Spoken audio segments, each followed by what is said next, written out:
ஈரோடு மாவட்டம் அந்தியூர் அருகே எத்தனால் தொழிற்சாலையில் ராமச்சந்திரபுரம் என்ற கிராமத்தில் நிலத்தடி நீர் மிக மோசமாக பாதிக்கப்பட்டுள்ளதாக புகார் எழுந்ததை தொடர்ந்து அங்கு தமிழக சுற்றுச்சூழல் துறை அமைச்சர் ராஜீவ் ஆய்வு மேற்கொண்டார். மக்களிடம் குறைகளை கேட்டறிந்த அவர் குடிநீர் மற்றும் ஆழ்துளை கிணற்று நீரை பரிசோதனை செய்ய உத்தரவிட்டார். அதில் தண்ணீரில் மிக அதிகமாக மாசு கலந்திருப்பது தெரியவந்ததை அடுத்து அதன் பேரில் உரிய நடவடிக்கை எடுப்பதாக அமைச்சர் உறுதியளித்திருக்கிறார்.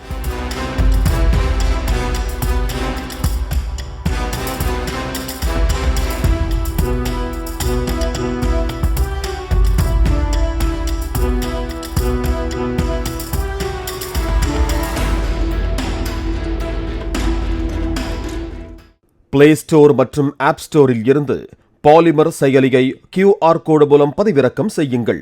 செய்திகளை உடனுக்குடன் பெறுங்கள்.